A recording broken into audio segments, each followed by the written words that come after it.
Merci Seigneur Jésus. Amen. Bonjour à tous, que Dieu vous bénisse. Que sa paix soit sur vous au nom de Jésus. Voilà, on va partager un peu la parole. On va prendre un livre. Donc tu vas prendre Daniel 1, à partir du verset 3. Il y a fait une longue lecture. Voilà, parce que je vais beaucoup parler de Daniel aujourd'hui. Une longue lecture. Donc Daniel 1, verset 3 jusqu'à 21. Et puis Exode 32. On a les références. Si tu as les références, tu peux te mettre debout. Et on va commencer la lecture. Daniel 1, verset 3 jusqu'à 21. Je démarre la lecture. Le roi donna à Ashpenaz, chef des eunuques, d'amener quelques-uns des enfants d'Israël de race royale ou de famille noble, de jeunes garçons sans dépôt corporel, beaux de visage, doués de sagesse, d'intelligence et d'instruction, capables de servir dans le palais du roi et à qui l'on enseignerait les lettres et la langue des Chaldéens. Le roi leur assigna chaque jour une portion des mets de sa table et du vin dont ils buvaient, voulant les élever pendant 3 ans, au bout desquels ils seraient au service du roi. Il y avait parmi eux, d'entre les enfants de Juda, Daniel, Anania, Michel et Azaria. Le chef des eunuques leur donna des noms. À David, celui de Belshazar, à Anania, celui de Shadrach, à Michel, celui de Meshach, et à Azaria, celui d'Abed-Nego. Daniel résolut de ne pas se souiller par les mains du roi et par le vin dont le roi buvait. Et il pria le chef des eunuques de ne pas l'obliger à se souiller. Dieu fit trouver à Daniel faveur et grâce devant le chef des eunuques. Le chef des eunuques dit à Daniel: je crains mon Seigneur le roi, qui a fixé ce que vous devez manger et boire. C'est pourquoi verrait-il votre visage plus abattu que celui des jeunes gens de votre âge? Vous exposeriez ma tête auprès du roi. Alors Daniel dit à l'intendant, à qui le chef des eunuques avait remis la surveillance de Daniel, de Ananias, de Michel et d'Azaria: éprouve tes serviteurs pendant 10 jours et qu'on nous donne des légumes à manger et de l'eau à boire. Tu regarderas ensuite notre visage, celui des jeunes gens qui mangent le mets du roi, et tu agiras avec tes serviteurs d'après ce que tu auras vu. Il leur accorda ce qu'ils demandaient et les éprouva pendant 10 jours. Au bout de 10 jours, ils avaient meilleur visage et plus d'embonpoint que tous les jeunes gens qui mangeaient le mets du roi. L'intendant emportait le mets et le vin qui leur étaient destinés et il leur donnait des légumes. Dieu accorda à ces 4 jeunes gens de la science, de l'intelligence, dans toutes les lettres et de la sagesse. Et Daniel expliquait toutes les visions et tous les songes. Au thème fixé par le roi pour qu'on les lui amena, le chef des eunuques les présenta à Nabuchodonosor. Le roi s'entretint avec eux et parmi tous ces jeunes gens, il ne s'en trouva aucun comme Daniel, Anania, Michaël et Azaria. Il fut donc admis au service du roi sur tous les objets qui réclamaient de la sagesse et de l'intelligence et sur lesquels le roi les interrogeait. Il les trouvait 10 fois supérieurs à tous les magiciens et astrologues qui étaient dans tout son royaume. Amen. Voilà. Amen. Tu peux t'asseoir. L'autre verset, je vais lire ça pendant que je serai en train de prêcher. Parce que la lecture a été trop longue. Dis à ton voisin la puissance de la consécration. La puissance de la consécration. Répète encore: la puissance de la consécration. La puissance de la consécration. Amen. Amen. Voilà, nous avons fait une longue lecture. C'est dans le but de pouvoir comprendre les choses que je vais dire. La consécration, frères et sœurs, c'est l'action de se consacrer à Dieu. Dans le mot consécration, il y a le mot con et sacré qui apparaît. Consécration, il y a le mot sacré qui apparaît dans le mot consécration. Donc, lorsque une personne se consacre, la personne devient automatiquement sacrée aux yeux de Dieu. Lorsqu'une personne s'abandonne entre les mains de Dieu, se livre à Dieu, décide de vivre pour Dieu, la personne devient automatiquement sacrée aux yeux de Dieu. Il y a deux sortes de consécration dans ce monde. Soit tu es consacré à Dieu, soit tu es consacré au diable. Donc il y a des personnes qui se consacrent au diable, qui font des rituels dans le but de pouvoir acquérir certaines grâces venant de la part du diable. Et il y a des personnes qui se consacrent à Dieu. Et pour se consacrer à Dieu, tu dois passer par le canal de Jésus-Christ. Si tu ne passes pas par Jésus-Christ, tu n'es pas en train de te consacrer à Dieu. Parce que celui qui a créé le ciel et la terre, c'est Dieu, mais en vérité, c'est Jésus-Christ. Alléluia. Donc il faut Jésus pour pouvoir entrer dans la consécration à Dieu. Donc si quelqu'un te dit je suis consacré à Dieu, qui n'est pas en train de se consacrer en passant par Jésus, il n'est pas consacré à Dieu, mais il est consacré au démon. Alléluia. La Bible dit en Romains 12, il dit offrez vos corps comme un sacrifice vivant, saint et agréable à Dieu. Donc la consécration commence par l'offrande de son corps à Dieu. Il n'y a pas de consécration sans offrande de sa vie, sans offrande de son corps. Alléluia. Donc si tu peux te consacrer, tu dois donner ta vie à Dieu. Tu dois donner ton corps à Dieu. Tu dois donner tout ce que tu as à Dieu. Sans ça, tu n'es pas consacré. Il n'y a pas de consécration sans l'offrande de sa vie. Tout à l'heure, par exemple, tu viens, tu fais une offrande d'un piano, tu fais une offrande d'un téléphone, tu fais une offrande de l'argent. Cette chose ne t'appartient plus. Ça appartient à la divinité à qui tu as donné. Est-ce que tu peux venir répondre la chose? Non. Il en est de même avec la consécration. Quand un homme décide de se consacrer, il ne va plus jamais vivre pour lui. Son moi doit être tué, sa volonté doit être crucifiée. Il doit totalement vivre pour la divinité à qui il a offert sa vie. Alléluia. Donc il n'y a plus à faire de dire moi je veux, moi je décide. Ton moi n'existe plus. Tout ce que tu dois faire doit être fait en fonction de ce que Dieu te dit. C'est pourquoi l'apôtre Paul a dit que si je vis, ce n'est plus moi qui vis, mais c'est le Christ en moi qui vit. Donc, si tu as reçu Jésus dans ta vie, que tu te consacres à Jésus, ça veut dire que tu ne vis plus pour toi, tu vis pour Dieu. Amen. Alléluia. Et puis la consécration, c'est semblable à un mariage.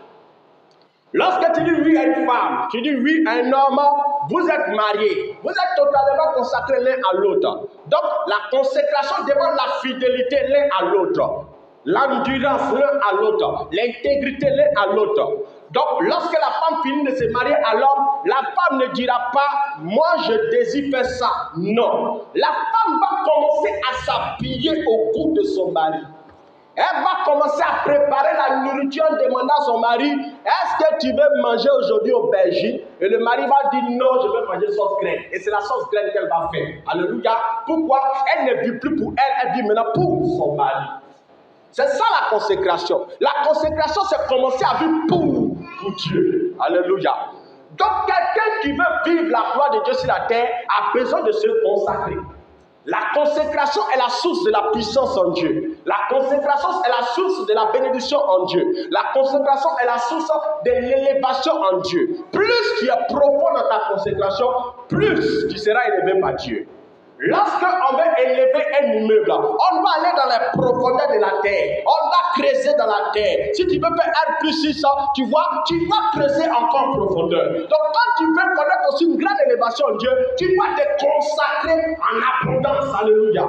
Tu dois fortement te consacrer. Quand tu te consacres, c'est alors que Dieu aura soin de pouvoir t'élever. L'élévation en Dieu ne commence pas seulement par l'offrande de sa vie en Dieu, ça commence sincèrement par une vraie consécration. Parce qu'il y a deux types de personnes dans le christianisme. Il y a des personnes qui donnent leur vie à Dieu mais qui ne se consacrent pas. Et il y a des personnes qui donnent leur vie à Dieu et qui se consacrent. Donc après avoir fini de donner ta vie à Jésus, tu dois vivre la consécration si tu veux vivre la gloire de Dieu. C'est là. Et dans cette histoire, on voit l'histoire de Daniel. La Bible déclare qu'ils sont déportés à Babylone. Ils sont envoyés dans un territoire bizarre qu'ils ne connaissent pas. Et là-bas, c'est un roi païen qui est sur eux. Et lorsqu'ils arrivent là-bas, le roi dit, Maintenant, je vais vous nourrir comme moi je veux qu'on mange. Voici mon plat, et en plus de mes plats, voici le vin, buvez, mettez-vous à l'aise. La Bible déclare que Daniel va dire à l'intendant du roi, celui qui devait les apporter la nourriture, le chef des eunuques, que moi je souhaite que vous me donnez seulement que des légumes. Je n'ai pas envie de me souiller avec le vin du roi. Je n'ai pas envie de manger la nourriture du roi. Et la Bible déclare que le monsieur a dit, mais attends, tu veux qu'il n'ait qu'à me tuer? Le roi me demande de vous donner à manger, de boire du vin, de te mettre à l'aise. Toi, tu me demandes de te mettre dans la faim. Pourquoi tu veux me faire souffrir? Alléluia. Et c'est comme ça, la Bible déclare que Dieu a fait trouver grâce à Daniel. Et Daniel a jeûné pendant 10 jours en train de manger seulement le légumes et boire de l'eau. La Bible dit après ça, le monsieur a regardé et il a constaté que Daniel et ses 3 amis, ils étaient 4 au total. Ils étaient différents de tous ceux qui mangeaient. Il les sentait encore en plus bon point. Et depuis ce jour-là, Daniel a pris une décision sur lui-même. Et quand vous lisez bien le texte, la Bible nous dit que pendant 3 ans, Daniel n'a fait que manger des légumes, jeûner et prier. Quelle dimension! Comment quelqu'un peut décider de ne pas manger, de ne pas boire, n'importe quoi? Il décide seulement de manger des légumes, des fruits, juste pour pouvoir partir à la prière au jeûne. Il savait ce qu'il voulait. En Dieu, le salut est gratuit. Mais en Dieu, pour atteindre une certaine dimension, il y a un prix à payer. Il dit, il résolut en lui-même. Donc, la consécration, c'est toi qui décides de te consacrer. Et c'est toi qui décides de te consacrer par des rites. C'est toi qui choisis le jeûne. Dieu ne l'a pas imposé de jeûner. C'est lui qui a décidé de chercher Dieu pendant 3 ans. Pourquoi? Il voulait monter de nos dimensions. Dans le royaume où Daniel était, il y avait des astrologues, il y avait des magiciens, il y avait des féticheurs, il y avait des devins. Il rêvait à une seule chose, être au-dessus de tous. C'est ce qui l'a poussé à chercher Dieu pendant toutes ces années.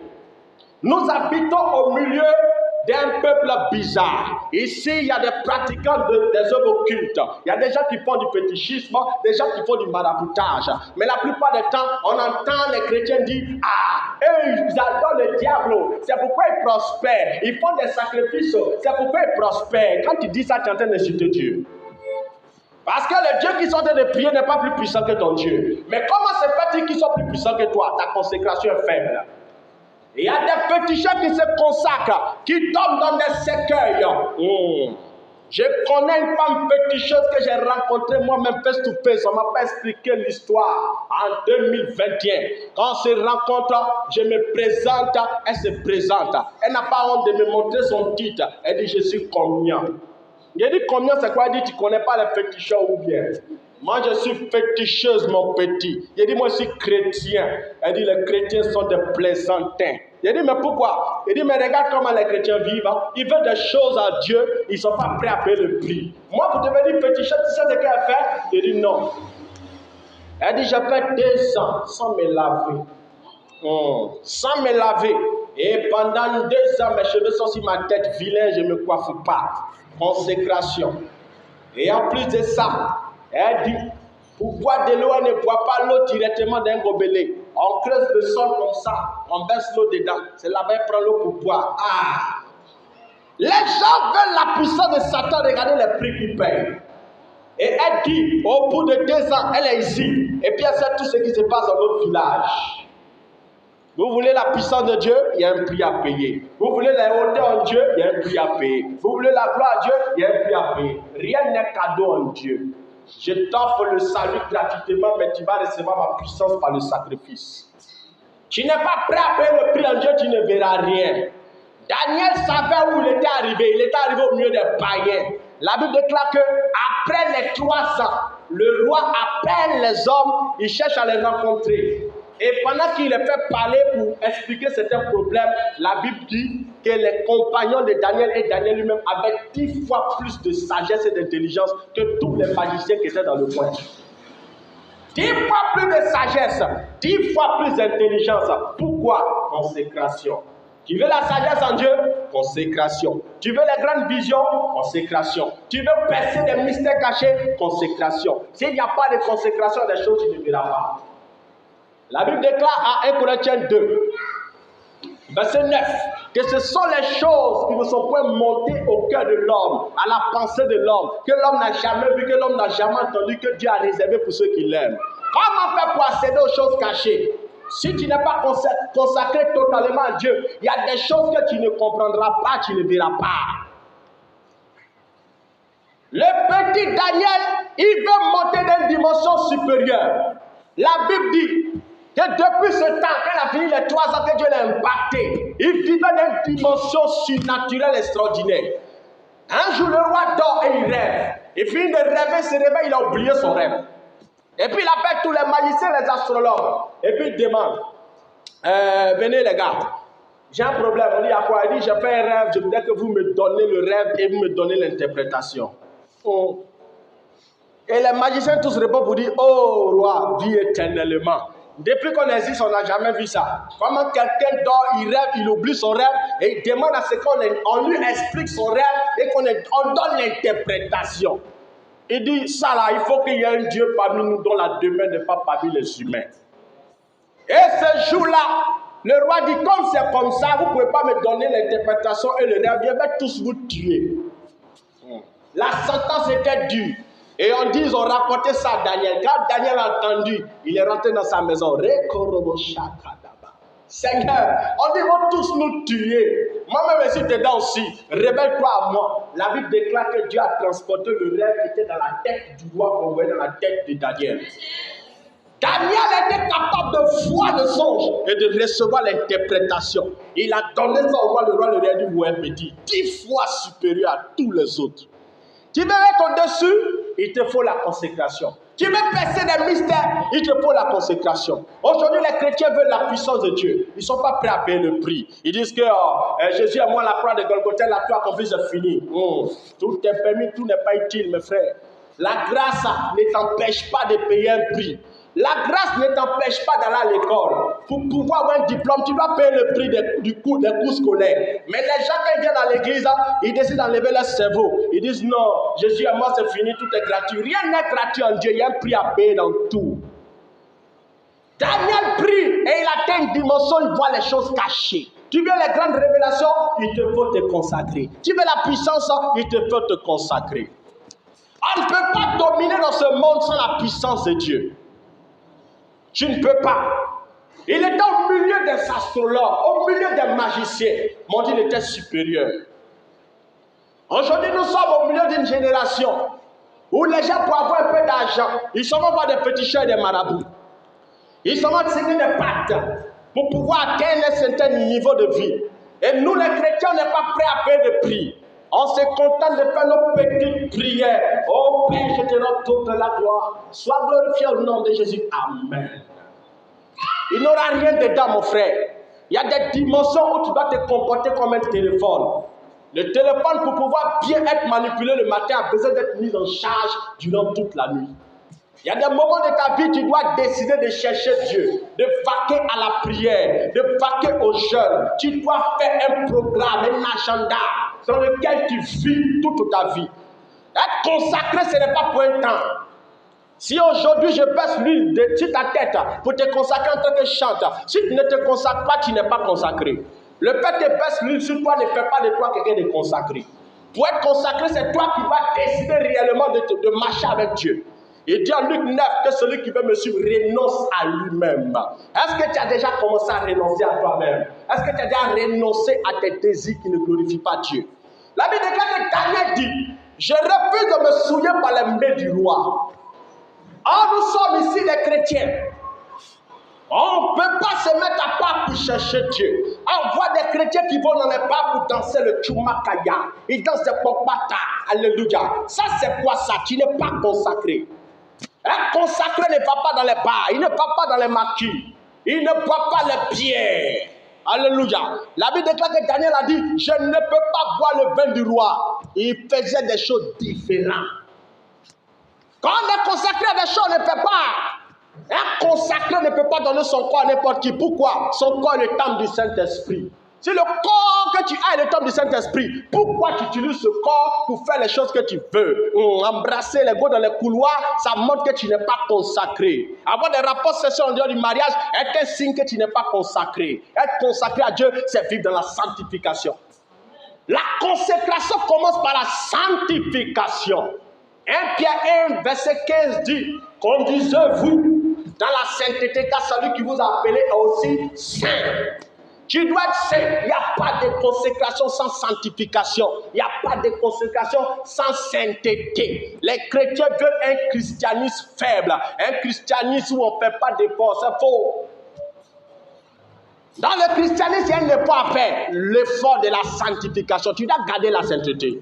Dieu t'a donné la sanctification quand tu l'as accepté. Il t'a déclaré saint. Mais tu dois vivre ce qu'on appelle la sanctification pratique. Il y a la sanctification de position et la sanctification pratique. La sanctification de position, c'est quoi? Quand tu viens à Jésus, Dieu te donne automatiquement sa sainteté. Et devant Dieu, on te déclare saint. Quand Dieu te regarde, dit que tu es saint. Maintenant, en dehors de soi, tu dois démontrer maintenant ta sainteté par tes œuvres. Où sont tes œuvres? Où sont tes œuvres? Tes œuvres révèlent qui tu es en Dieu. Tes œuvres démontrent qui tu es en Dieu. Moi, j'aime beaucoup le livre des hommes d'avant, parce que c'était des hommes qui n'étaient pas comme nous, des montagnards, des gens qui se retirent de la foule, qui se vont se cacher quelque part. Pendant des mois, ils cherchent Dieu. Pendant des mois, ils prient Dieu. Pendant des mois, ils sont en train de chercher Dieu. Comment quelqu'un peut faire 3 ans de jeûne? C'est écrit dans la Bible. Si quelqu'un écrit, il allait dire non, lui c'est un menteur. C'est quel pasteur menteur ça? Alléluia. 3 ans, il est en train de chercher Dieu.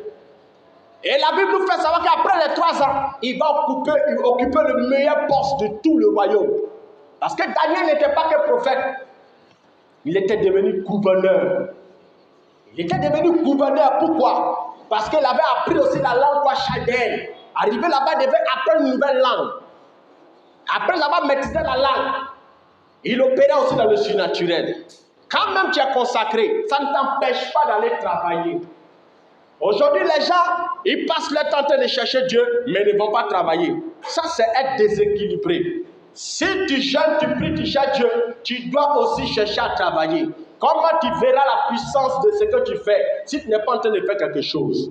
Daniel, lui, il était consacré, mais la Bible dit qu'il était gouverneur de tout le royaume. Il est venu étranger quelque part. Il est quitté dans son pays, il est étranger. Mais à la fin, on dit Daniel est devenu quoi? Gouverneur. Donc si toi tu es en train de jouer, c'est Dieu ou bien c'est moi. Si tu échoues, c'est Dieu ou bien c'est toi-même. L'échec que tu vis, ce n'est pas Dieu, ce n'est pas le pasteur, c'est toi. Quelle est ta relation avec Dieu? Quelle est ton intimité? Quelle est ta vie de consécration? Comment tu cherches Dieu? Est-ce que tu le cherches avec un cœur assoiffé? La Bible déclare en Jérémie 29, à partir du verset 11 pour descendre, il dit, si vous me priez, si vous m'invoquez, je vous exaucerai et vous partirez. Il dit, si vous me cherchez de tout votre cœur. On peut chercher Dieu, mais on peut le chercher sans le chercher de tout notre cœur. Il y a des gens qui cherchent Dieu, mais ne cherchent pas Dieu de tout leur cœur. Ils cherchent Dieu de manière charnelle. Ils cherchent Dieu de manière émotionnelle. Dieu n'est pas dans les émotions. Soit tu le cherches, soit tu ne le cherches pas. Où est ton cœur? Quel est l'état de ton cœur? Est-ce que ton cœur aspire à Dieu? Est-ce que ton cœur cherche Dieu? Est-ce que ton cœur soupire après Dieu? Tu dois soupirer après Dieu. Quand tu veux vivre des choses en Dieu, tu dois soupirer après lui. Est-ce que tu as faim de Dieu? La faim de Dieu va te pousser à poser des actions. Moi, j'avais faim de Dieu quand j'ai donné ma vie à Jésus. La seule chose que je voulais voir, c'était voir Dieu. Ma mère spirituelle me disait, mais tu cherches Dieu, c'est pourquoi? J'ai dit, je n'ai pas besoin de son argent, c'est lui que je veux. Elle dit, mais là, quel problème? Elle dit, l'enfant, il est toïboyi, ça ne va pas ici. Les gens prient pour être bénis, les gens prient pour avoir mariage. Lui, il cherche Dieu. Tu veux faire quoi? Dieu dit, maman, j'ai faim de Dieu. J'ai faim de Dieu, je veux voir Dieu. Si je vois Dieu, je sais que je vais demeurer dans la foi jusqu'à la fin de ma vie. Il est tout pour moi. Et matin, midi, soir, il faut me voir. Oh Père, révèle-toi moi. Je veux te voir. Est-ce que tu es blanc? Est-ce que tu es chinois? Est-ce que tu es noir? Seigneur, je veux te connaître. Je veux te rencontrer. Seigneur, je veux te voir. Une fin terrible. Tous les jours, tu vas me regarder prier. C'est la même prière. Matin, midi, soir. Pourquoi? Je veux voir celui qui m'a sauvé. Et pendant 6 mois, je suis en train de chercher Dieu. Je suis dans la chambre et je prie. Quand je sors un peu, je rentre encore et je prie. Je voyage même pour aller chercher Dieu. Je prends le car, je m'en vais à Soubré. Chez ma grande sœur, je m'enferme là-bas et je prie et je cherche Dieu. Je vais chercher quoi? Je dis, je veux voir Dieu. Un consacré vit pour Dieu. Ça vous est déjà arrivé de penser à voir Dieu? Ton papa qui t'a mis au monde, tu le vois avec tes propres yeux. Et Dieu, c'est ça on dit la faim. Est-ce que tu as faim de Dieu? Est-ce que tu as faim de voir sa puissance? Tu as faim de voir qu'il se manifeste dans ta vie? Tu as faim qu'il puisse se révéler à toi? S'il n'y a pas de faim, il n'y aura pas de satisfaction. C'est quand l'estomac a faim que l'estomac, tu sens le bouillonnement à l'intérieur de toi. Et ce bouillonnement te dit, je veux manger, je veux manger, je veux manger. Mais si toi, tu ne sens pas cette faim de Dieu, tu ne pourras pas vivre Dieu. C'est pourquoi vous voyez les chrétiens viennent à l'église, ils se retournent faibles, ils sont froids, ils ne sont pas chauds, ils ne sont pas vivants.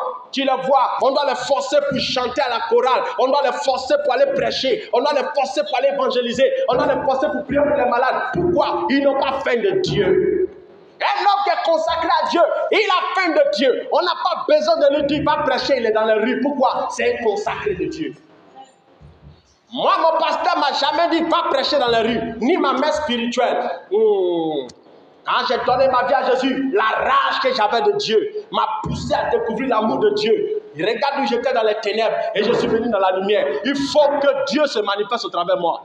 Et je prêchais, j'étais le plus grand évangéliste de notre église. Ah oui? Vous voyez cette manière qu'on prie ici, ce combat spirituel là, c'est moi qui envoie ça dans notre église. J'étais tout petit comme ça, mais je cherchais Dieu avec la rage, l'agonie. Il y a eu des moments, je me suis enfermé 53 jours de jeûne, en train de prier, chercher Dieu dans la paix. Tu cherches quoi? Je veux vivre la puissance de Dieu. Tu cherches quoi? Multiplication de jeûne. Chaque jour, chaque fin du mois, tu cherches quoi? Je dis j'aime Dieu, j'ai peine de lui. Chaque semaine, 2 jours de jeûne. C'est ça la consécration. C'est quelqu'un qui suit un rythme. On dit Daniel priait 3 fois le jour. Combien de fois tu pries? Combien de fois tu cherches Dieu? Aujourd'hui, les gens prient un peu, ils pêchent un peu. Ils prient un peu, on l'embrasse un peu. Ils prient un peu, rapport sexuel. Ah, tu n'es pas marié, ne touche pas à ça. Tu vas détruire ta vie, tu vas te mettre en retard. Si Daniel a passé son temps de faire ce qu'il voulait, il n'allait jamais devenir gouverneur. Parce que la place qu'il doit l'occuper, c'est une place où il y a les mystiques. On dit les astrologues, les magiciens étaient là-bas. Pourquoi est-ce que les chrétiens n'occupent pas les grands postes? Ils n'ont pas d'ambition en Dieu. Ils n'ont pas de rêve en Dieu. Ils vivent leur vie comme ils veulent. On ne vit pas sa vie comme on veut. Ils cherchent Dieu, mais il a aussi l'intelligence. Ils cherchent Dieu, mais il apprend des choses. Quand tu connais ton lendemain, c'est en fonction de ça que tu te consacres. Tu connais les promesses qui sont dans ta vie, mais toi, qu'est-ce que tu fais? Aucune consécration. Tu attends l'imposition de la main d'un archibishop. Il attend l'archibishop. Si l'archibishop vient qu'il m'impose les mains, ma vie va changer. Souvent, l'archibishop va t'imposer les mains, ça ne va pas bouger. L'archibishop n'est pas Dieu. Ça va croiser tous les grands prophètes. Prophète, qu'est-ce que tu vois? Prophète, qu'est-ce que tu sens? Je ne sens rien, je ne vois rien. Tu es déçu souvent. Le prophète, il ne fait que te répéter souvent la même prophétie que tu as déjà entendue. Tu cherches quoi? Consacre-toi. Plus tu montes en Dieu, plus Dieu te donne de nouvelles révélations. Moins tu montes, moins la révélation vient. Vous voulez couler dans le prophétique, vous voulez couler dans la puissance, il vous faut la consécration. S'il n'y a pas de consécration, il n'y a pas de nouvelles révélations. La Bible déclare que Samson, il est en train de se battre contre les Philistins. 1000 personnes font du suffit de les tuer. Et puis il a soif, on dit pressé par la soif, il crie vers Dieu. Oh Dieu, vas-tu abandonner ton serviteur qui vient d'opérer une grande délivrance? On dit Dieu a cassé la cavité. l'eau a commencé à jaillir. Quand tu viens en Dieu, tu dois toujours te retourner vers celui qui t'a béni au commencement. Quand Dieu a commencé à te bénir, est-ce que c'était un prophète? Est-ce que c'était un pasteur? Pourquoi maintenant que tu passes par des temps difficiles, tu cours seulement après les prophètes? Va vers celui qui t'a béni. Il va encore ouvrir la cavité, l'eau va couler. Dieu est une source abondante et surabondante. Mais la plupart des temps, on n'a pas faim. C'est pourquoi on ne voit pas des choses. Quelle est ta faim? Quelle est ta soif? Quelle est ta rage? Quelle est ta motivation? Tu n'as pas de rêve. Tu viens à l'église chaque dimanche, tu te retournes. Non! Tu viens pourquoi? Moi, je rêve de vivre des choses puissantes. Je vais vous expliquer. Où on prie et puis la lune devient noire. On prie et puis le soleil bouge. On prie et puis la terre s'ouvre. Voici mes rêves. Moi, je ne fais rien les prophètes de maintenant. Moi, j'ai le rêve des prophètes des hommes d'avant. C'est des gens qui créent des réveils partout. Alléluia. Soyons assoiffés. Soyons enragés. Soyons déterminés. Élève un peu ta consécration. Prends maintenant des programmes. Tous les fins du mois. Ou bien tu choisis au milieu de l'année un temps où tu cherches Dieu réellement. Abandonne-toi totalement à Dieu. Quel est ton niveau d'abandon? C'est ça. On veut des choses avec Dieu, mais on ne cherche pas Dieu. C'est quand tu t'abandonnes à Dieu que Dieu t'abandonne ses grâces. Regarde, un homme qui est tout le temps devant le soleil, qu'est-ce qu'il arrive? Il vit les rayons du soleil. Le soleil le bombarde, il sent la chaleur. Et quelqu'un qui passe tout son temps devant Dieu, qui vit pour Dieu, il vivra les grâces de Dieu. C'est obligatoire. Si tu as appris à chercher Dieu dans le secret, Dieu va t'honorer en public. Cherche-le dans le secret, il va t'honorer en public.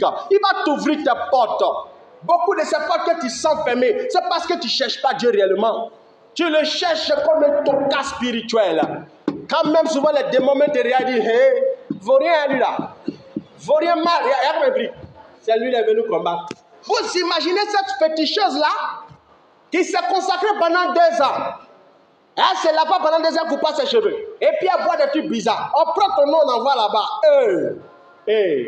Ton nom est cette grande féticheuse. Ça va chauffer. C'est ça. Tu ne sais pas qui t'attaque. Tu ne sais pas qui est ton ennemi. Tu ne sais pas qui en veut à ta vie. Et toi, tu vis ta vie normalement comme un homme normal. Non. Un chrétien doit être mystique. Ah bien, le mot mystique a fait mal. Non, le mot mystique, là, ça vient de ce Dieu. On appelle Dieu le Dieu des mystères. Dans le mot mystère, il y a le mot mystique. Alléluia. Tu dois être un homme de mystère. Un homme qui cherche Dieu réellement. Il n'y a pas un chrétien normal sur la terre. Si tu es normal, tu seras vaincu. Un chrétien doit être anormal. Il doit être surnaturel. Et pour ça, tu dois chercher Dieu dans la soif, dans la faim. Tu dois te mettre de côté. Si tu es marié, il y a des moments où tu disparais. Ton mari dit, tu vas où je viens, à la montagne de l'Éternel, attends un peu. Tu vas chercher Dieu pour ton foyer. Tu vas chercher Dieu pour les affaires. Les affaires ne bougent pas. Tu te retires. Tu vas chercher Dieu réellement. Ces choses-là nous manquent. Regardez Moïse. Il conduit le peuple à un certain moment. Il est bloqué, il ne sait plus quoi faire. Il monte à la montagne de l'Éternel. 40 jours et 40 nuits. Il ne mange pas, il ne boit pas. On dit à la fin, Dieu lui donne la table de la loi. Il y a des choses que tu ne vas pas recevoir si tu ne cherches pas réellement Dieu. Il y a des choses que tu ne vivras pas si tu ne cherches pas réellement Dieu. Tu dois payer le prix. Bientôt, on va tous mourir. On va partir. Chaque année qui arrive est un temps qui est en train d'annoncer notre mort. Mais avant cela, on doit être des gens qui bouleversent la terre. Même si tu ne peux pas bouleverser la terre, bouleverse au moins ton pays. Si tu ne peux pas bouleverser ton pays, bouleverse ta ville. Si tu ne peux pas bouleverser ta ville, bouleverse au moins ta commune. Si tu ne peux pas bouleverser ta commune, bouleverse au moins dans ta propre famille. Consente que tu es là. Hein? Aujourd'hui, un petit sorcier rentre dans la famille, il attaque maman, il attaque papa, il attaque tout le monde est malade, les gens sont paralysés, et au milieu d'eux, il y a un chrétien. Tu gâtes le nom de Jésus. Tu gâtes le nom de Jésus. Et puis on dit, c'est comme on dit, non, lui là c'est un chrétien. Et quand c'est comme ça, les premiers m'entendent, on dit les chrétiens. Lui là c'est un chrétien. Chrétien, hein? Toi tu es un crépaïen. Un crépaïen. Un chrétien doit manifester la puissance de Dieu. C'est la première contagion que Dieu donne à un enfant de Dieu. Ah oui, Dieu te contamine de sa vie. Et dans sa vie, il y a quoi? Il y a la puissance. Il y a les miracles. Il y a des prodiges. Des choses bizarres doivent t'accompagner. Mais où sont ces choses bizarres? On ne dit pas ces choses bizarres. Toujours quand on parle de miracles, on parle de miracles au passé. Au temps de Moïse, au temps de Samuel et notre temps. Dieu n'est pas que le Dieu du passé, il est le Dieu du présent et du futur. On dit qu'il est le même hier, aujourd'hui, éternellement. Où est notre vie spirituelle? Les gens ici, ils ont marqué les temps. Et on a écrit les noms dans la Bible. Pourquoi? C'était des hommes qui étaient mis à part. Tous ceux qu'on a écrit les noms dans la Bible, respectez-les. C'est des guerriers de Dieu. Les temps traversent, les noms traversent des temps. On doit mener le christianisme à un autre niveau. On doit bouleverser des vies. Chacun doit dominer dans le secteur que Dieu l'a choisi. Quand tu es quelque part dans une entreprise, qu'on sente qu'il y a un chrétien au milieu de cette entreprise, qu'on sente ça. Alléluia. Dernièrement, j'étais dans ma voiture et voici, j'avais pris 3 personnes. Je partais à eux. Comment ça a commencé? Je passais puis on m'a arrêté. Quelqu'un est en train de pleurer. Il y a notre soeur qui est là-haut. Elle est tombée, on ne sait pas si elle est morte. Il faut nous prendre là à l'hôpital. Et s'ils rentraient là-bas dans la cour, ils ont mis la soeur, ils ont mis cuillère dans sa bouche, ils ont bloqué sa bouche. Pour ne pas que ça se fasse. La plupart du temps, c'est quand les personnes sont mourir, on fait ça. Et il faut les voir en train de pleurer. Jacqueline. Et eux aussi disent qu'ils sont chrétiens. Il a demandé à chrétien, lui, oui, aussi chrétien. Il dit, mais les gars, prions. Oh, Père des cieux. Il prie et il pleure. Il dit, mais tu fais quoi? Bon, tais-toi. Allons-y à l'hôpital. Père, je commande au nom de Jésus. Je dis, ça s'appelle comment? Elle dit, il s'appelle Tant. Ah, ok, je commande maintenant. Entends la voix de l'Éternel. Ainsi parle l'Éternel. Tu reviens à la vie. Tu reviens à la vie. Je te fais sortir de ce jour de mort. Et on continue le combat. Jusqu'on va arriver devant. La fille elle a respiré un coup d'abord.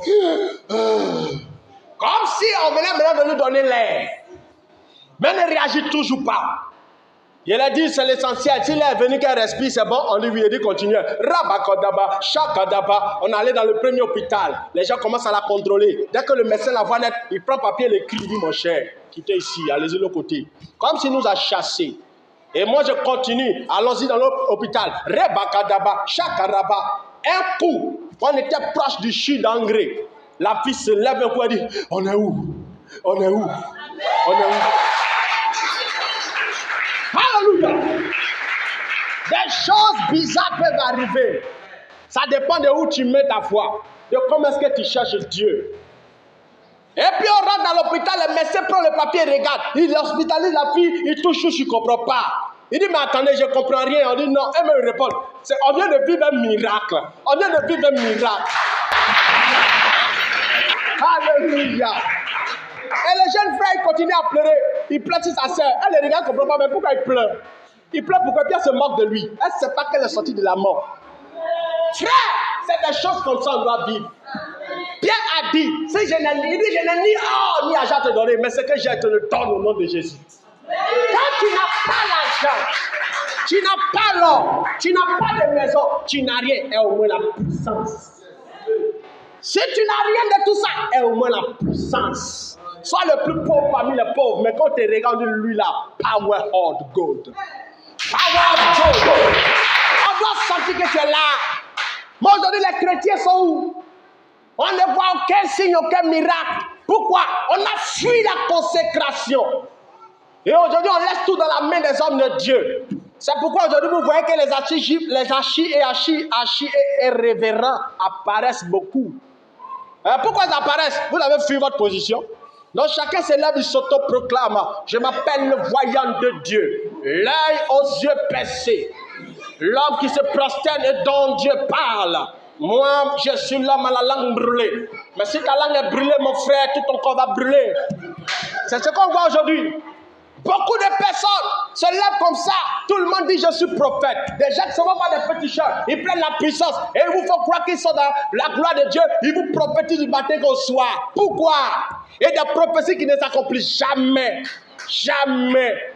Et vous êtes étonnés. Mais Seigneur, je ne comprends pas ma vie. Le prophète va dire, hey, c'est quel feu tu as rencontré? Va chercher ton feu. Va chercher ton feu. Jésus-Christ, la Bible déclare qu'il est le bois. Il dit, moi, le bois sec. S'ils ont fait cela au bois sec, et vous, sur le bois, on allume le feu. Tu es un bois de Dieu, mais où est ton feu? On doit embraser, mes frères. On doit être embrasé du feu. Et le feu de Dieu, ça s'obtient comment? Par des temps de sacrifice, par des temps de recherche de Dieu, par des temps d'intimité, par un temps abandonné entre les mains de Dieu. Quel est ton niveau d'abandon en Dieu? Regardez Samson avec ses cheveux sur sa tête. Il n'a pas le droit de couper ses cheveux toute sa vie. On ne se consacre pas pour un temps, on se consacre pour toute la vie. Aujourd'hui, tu vois des gens cherchent Dieu. Après un an, ils retournent dans le monde. Non! Tu dois totalement appartenir à Dieu. Pour que tu puisses vivre des miracles. Il faut qu'on cherche Dieu, mes amis. On ne peut pas écrire toutes ces choses-là dans la Bible. Et nous, on ne le vit pas. Ce n'est pas normal. Des bras des gens doivent pousser. Des yeux doivent apparaître. Des os cassés doivent se redresser. C'est possible en Dieu. Moïse marchait Dieu puis il pleut manger du ciel. 40 ans il pleut manger. Ça c'est la consécration qui contrôle toute cette atmosphère-là. Frère, il faut que les choses changent dans ta vie. Il faut que les choses changent dans ta vie. Monte un peu ta spiritualité. Monte un peu ta recherche de Dieu. Monte un peu ta soif. Monte un peu ton intimité. Sois abandonné entre les mains de Dieu. Sois comme une offrande d'une bonne odeur entre les mains de Dieu.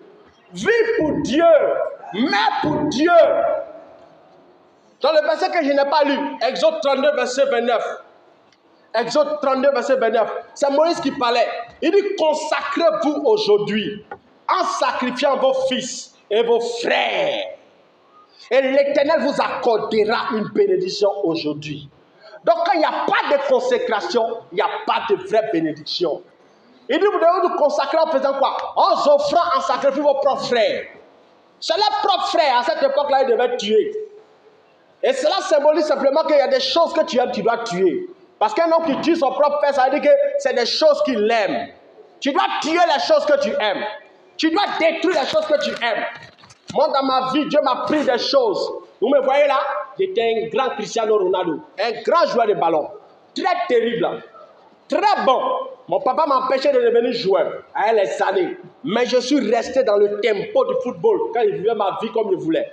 Mais malgré ça, à un certain moment de ma vie, quand je devenais chrétien, je cherchais Dieu. Et je disais à Dieu, Seigneur, qu'est-ce que tu n'aimes pas? Dis-moi ce que tu n'aimes pas par rapport à ma spiritualité. Parce que je veux monter encore à un autre niveau. Dieu m'a dit, regarde ce que je n'aime pas. Retire cet homme de ton cœur. Tu aimes trop Cristiano Ronaldo. Tu aimes trop le football. C'est une idolâtrie. Waouh!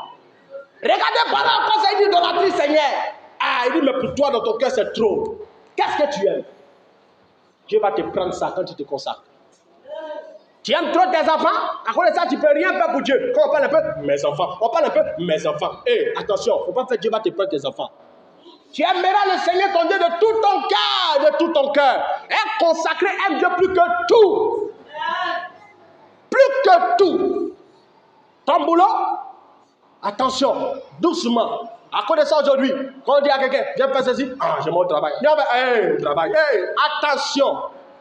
Quand tu veux te consacrer pour vivre la puissance de Dieu, vivre le règne de Dieu, il y a des choses que Dieu ne doit plus trouver dans ton cœur. Commence à soigner ton cœur.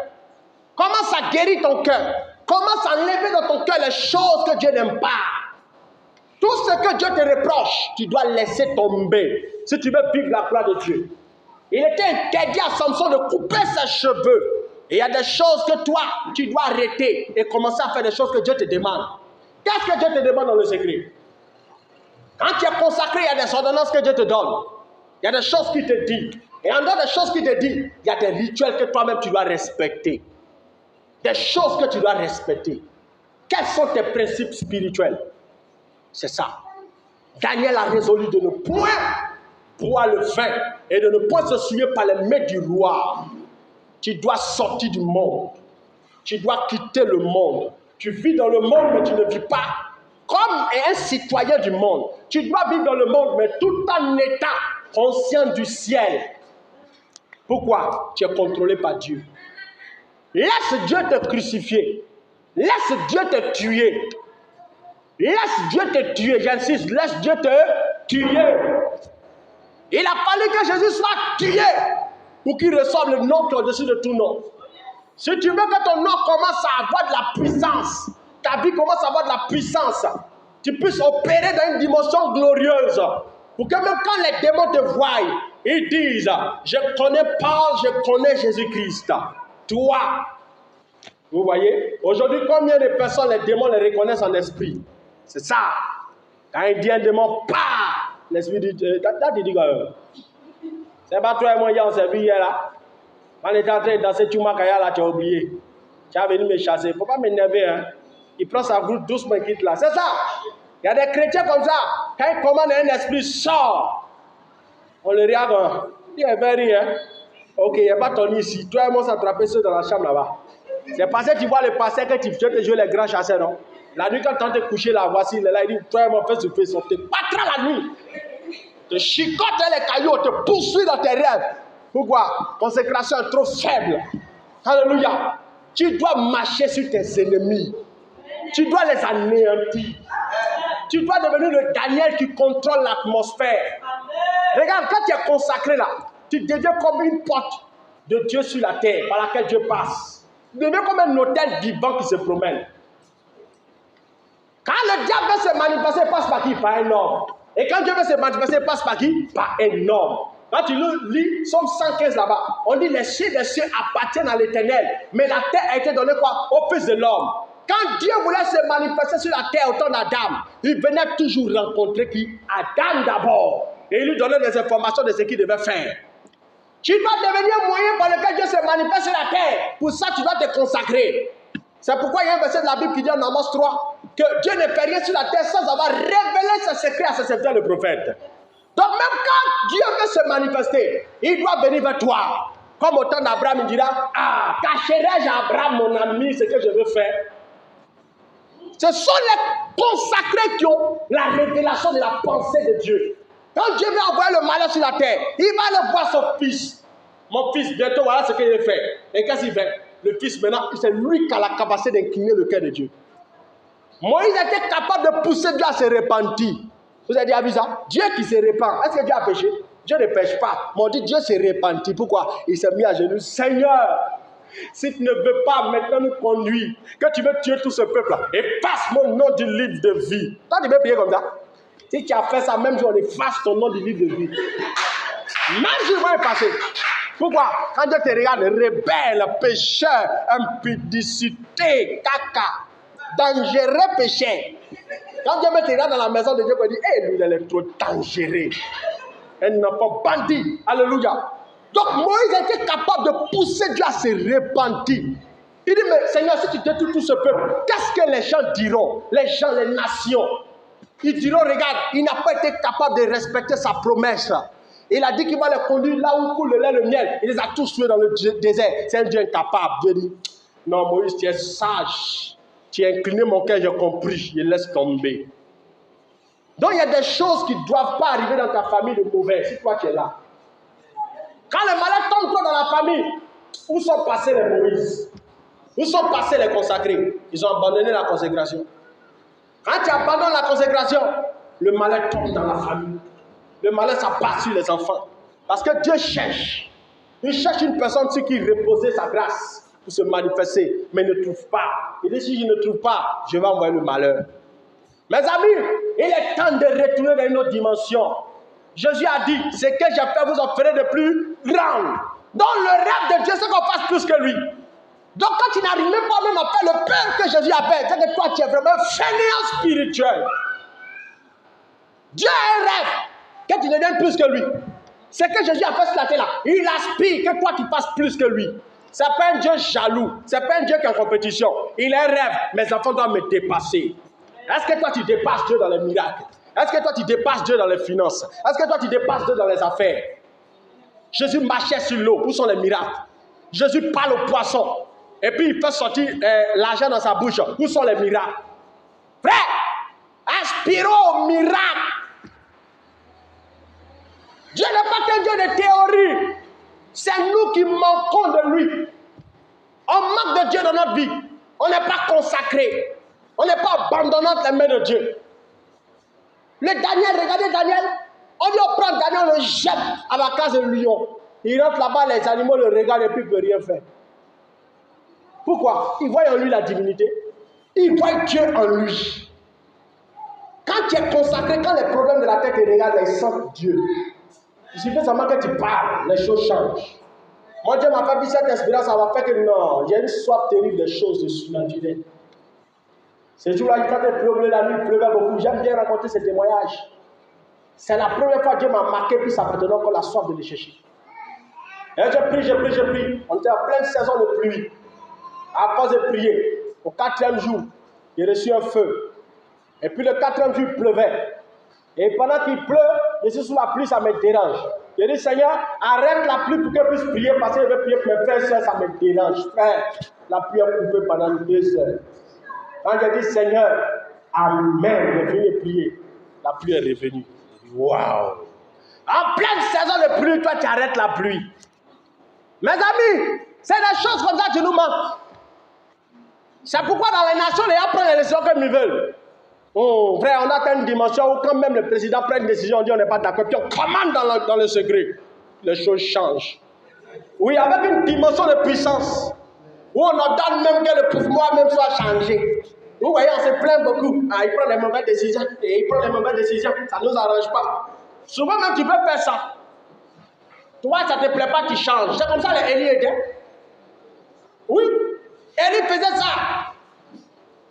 Ça ne plaît pas, il commande. Il dit, tu es prophète de l'Éternel que le feu tombe. Et puis le feu tombe. Il est devenu la bouche autorisée de Dieu sur la terre. Il faut qu'on atteigne cette dimension où c'est nous on choisit les gens. Où on les positionne comme ça. On dit on souhaite que le pays parte comme ça. On dit non, c'est pas fait. On dit ok, on rentre dans le secret. Oh, voyons. Ça change. C'est ça. On n'est pas seulement chrétien pour pouvoir prier en langue. On est chrétien aussi pour changer les décisions. C'est ça. Des choses qui ne nous plaisent pas, on peut changer ça. Si on s'abandonne réellement à Dieu. Parce que Dieu va passer maintenant par nous pour agir. La Bible dit que Dieu ne fait rien sur la terre sans avoir révélé son secret à ses serviteurs.